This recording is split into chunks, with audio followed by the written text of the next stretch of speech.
विम्याच्या बाबतीमध्ये काही शेतकऱ्यांच्या मनामध्ये संशय आहे, काही विमा कंपन्या कोऑपरेटिव्ह करत नाही, शासनाची धोरणामध्ये काही कमी जास्त प्रमाणात असू शकेल.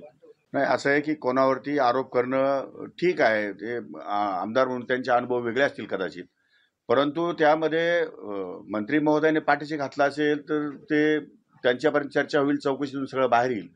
पण हे सगळं चौकशीतून जोपर्यंत बाहेर येत नाही तोपर्यंत त्यावर भाष्य करणं योग्य होणार नाही. पण जर चूक असेल तर त्यावर कारवाई 100% होईल. कारण विमा कंपन्यांनी जर चूक केली असेल आणि आमच्या कृषी खात्याच्या अधिकाऱ्यांनी जर त्याला संमती दिली असेल, मुकसंमती, तो संपूर्ण जे काही खातं आहे ते चौकशीच्या अधीन आहे आणि चौकशी झाल्यावरती त्याचा रिपोर्ट आल्यावर त्यावर भाष्य करणं योग्य होईल असं मला वाटतं. हे काय असेल ते जे त्यांचे आरोप आहेत ते आरोप आपण तपासून बघू आणि त्याच्यात तथ्य निघाले तर मी माननीय मुख्यमंत्री, माननीय उपमुख्यमंत्री, कॅबिनेट समोर या संदर्भातली सगळी चौकशीची फाईल त्यांच्या समोर ठेवेल आणि त्या संदर्भात चर्चा करेल. पण आज कसं आहे की नाण्याची एक बाजू फक्त आपण बोलतात, आरोपाची बाजू बोलतात, पण प्रत्यक्षात सत्य काय ते अजून मी तपासलेलं नाही, तुम्हालाही माहिती नाही आणि कोणालाही माहिती नाही. त्यामुळे एकदा चौकशीतून बाहेर येऊ द्या, आल्यानंतर आपण त्यावर काय निर्णय घ्यायचा तो घेऊ. नाही, आता प्रश्न असा आहे की शेतकऱ्यांची गेल्या अनेक वर्षाची मागणी आहे हमीभावाची.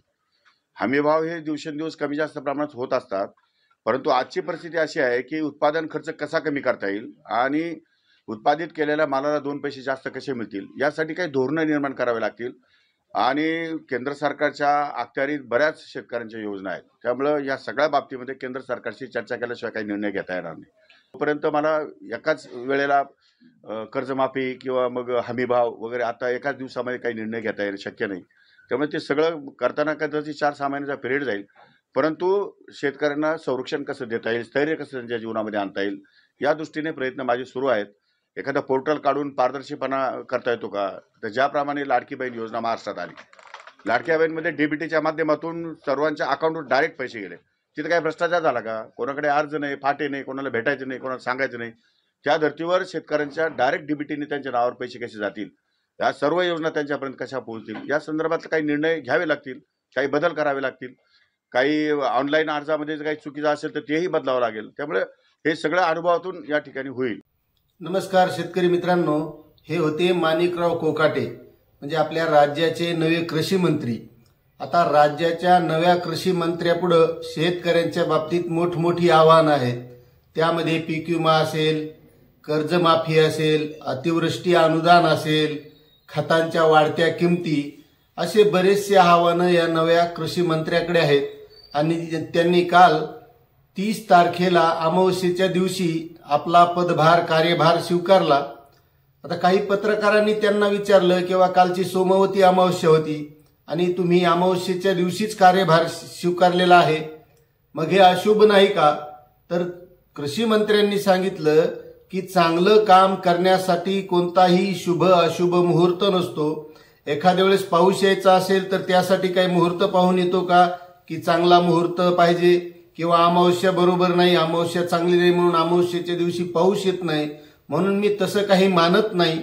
मी चांगल्या कामाला प्राधान्य देतो. आणि आता कृषी मंत्र्यापुढं पीक विम्याच्या बाबतीत मोठी आव्हानं आहेत. जो सुरेश धस यांनी उघड केलेला पीक विमा बीड जिल्ह्यातला त्या घोटाळ्यासंदर्भातील आव्हानं आहेत, त्यावर बोलताना कृषी मंत्री म्हणाले सुरेश धस यांचा चांगला अनुभव आहे, ते खूप जुने आमदार आहेत आणि त्यांनी तो घोटाळा काढलाय, मात्र त्याची आम्ही चौकशी करू आणि या चौकशीमध्ये अधिकारी असतील किंवा कोणतेही जुने कृषी मंत्री असतील, कोणीही जरी असेल तर त्यावर चौकशी होईल. त्यावर आत्ताच बोलणं योग्य नाही, मात्र चौकशी केल्याच्या नंतर जे निष्पन्न होईल त्यावर नक्कीच कार्यवाही होईल, असं सुद्धा त्यांनी पीक विम्याच्या बाबत त्यावर बोलताना कृषी मंत्र्यांनी उत्तर दिलेलं आहे. पत्रकारांनी त्यांना दुसरा प्रश्न विचारला शेतीमालांच्या भावाचा. तर शेतीमालांच्या भावाबाबत कृषी मंत्री पाहिजे तेवढं काही उत्साहदायक बोललेले नाही. शेतकऱ्यांच्या शेतीमालाला तर भाव मिळालाच पाहिजे, पण कृषी मंत्र्यांनी सांगितलं की शेतीसाठी जो काही खर्च लागतो तो खर्च कसा कमी करता येईल हे बघणं गरजेचं आहे. मात्र शेतीमालाला भाव देण्याबाबत कृषी मंत्री काहीही बोलले नाहीत. आणि आजची खरी गरज आहे की शेतकऱ्यांच्या शेतीमालाला भाव मिळाला पाहिजे. आता 1 जानेवारीपासून खतांच्या किमतीमध्ये वाढ होणार आहे. आता त्यावर बातम्यांच्या माध्यमातून कृषी मंत्री म्हणाले आहेत की जो काही आता भाव वाढ होणार आहे तर जो आता सध्या स्टॉकिस्टकडे खतांचा स्टॉक असेल, दुकानदाराकडे स्टॉक असेल, त्याची माहिती घेऊन त्यांना जुन्या भावामध्येच विक्री करायला लावावा लागेल. मात्र भाव कमी करण्याबाबत काहीही बोलले नाही किंवा शेतीमालांचे भाव वाढविण्याबद्दल किंवा शेतकऱ्यांना हमी भाव देण्याबाबत या कृषी मंत्र्यांनी शब्द सुद्धा काढलेला नाही. आता नुसता खर्चच कमी करायचा, मग शेतीमालाचा भाव कसा वाढवायचा यावर बोलायला पाहिजे होतं. नुसता खर्च कमी करायचा म्हणजे आता शेतकऱ्यांनी खतं घ्यायची नाहीत का, शेतात टाकायची नाहीत का? आता जर शेतकऱ्यांनी खतच घेतली नाही, शेतात टाकलीच नाही, तर शेतीमालाचं जे काही उत्पन्नाची वाढ व्हायला पाहिजे ती वाढ होणार नाही. आणि वाढ नाही झाली आणि भावही नाही वाढला तर मग शेतकऱ्यांच्या पदरात काय पडणार? त्यामुळे खरी गोष्ट आहे की शेतकऱ्यांच्या शेतीमालाचा भाव वाढला पाहिजे. उत्पादन खर्च कमी करणे हे तर खूप मोठं आव्हान आहे आणि खर्च कमी व्हायलाही पाहिजे, कारण त्या निविष्ठा अनुदान जे आहे, खत असेल, बी बियाणं असेल, फवारणीची औषधं असतील, याचे भाव कमी करणं गरजेचं आहे. त्यावेळेस शेतीचा उत्पादन खर्च कमी होईल आणि शेतीमालाला भाव वाढवून देणं गरजेचं आहे. म्हणजेच शेतकऱ्यांचं उत्पन्न वाढलं पाहिजे असा विचार नव्या कृषी मंत्र्यांनी करणं गरजेचं आहे. मात्र ते शेतीमाल भाव वाढण्याबाबत काहीही बोलले नाहीत. फक्त उत्पादन खर्च कमी कसा करता येईल यावरच ते बोलले. आणि दुसरी गोष्ट, पत्रकारांनी त्यांना कर्जमाफीची विचारली तर कर्जमाफीवर सुद्धा ते तेवढं काही बोललेले नाहीत. त्यावर विचार करावा लागेल, बघावं लागेल. शेतकऱ्यांची अपेक्षा आहे कर्जमाफीची, मिळायलाही पाहिजे असं बोलले, मात्र जास्त काही बोलले नाही. आणि दुसरी गोष्ट, त्यांनी लाडक्या बहिणीसारखी योजना शेतकऱ्यांसाठी आणावी लागेल, कारण जसा लाडक्या बहिणीचे पैसे हे थेट खात्यात गेले, त्यामध्ये कोणताही भ्रष्टाचार झाला नाही, तशी कोणती तरी एखादी योजना आणू. ऑनलाईन मध्ये काही बदल करायचे असतील, शेतकऱ्यांना कसा डायरेक्ट बेनिफिट देता येईल यावर ते बोलले. पण कृषी मंत्री साहेब आतापर्यंत महाडीबीटीच्या ज्या काही योजना, ठिबक सिंचन असेल, स्प्रिंकलरचं अनुदान असेल, आणखीही शेतकऱ्यांना मिळाले नाही. ती सुद्धा डीबीटीचीच योजना आहे. डायरेक्ट बेनिफिट शेतकऱ्यांच्या खात्यात जातं आणि त्या अनुदानाचे पैसे आणखीही बऱ्याच शेतकऱ्यांना मिळालेले नाहीत. पीक विमा आहे, पीक विम्याचे सप्टेंबर ऑक्टोबर मध्ये इतके GR काढण्यात आले की या जिल्ह्याला एवढी मदत, त्या जिल्ह्याला तेवढी मदत, मात्र ती शेतकऱ्यांना मिळाली का यावर सुद्धा आपण बोलायला पाहिजे होतं.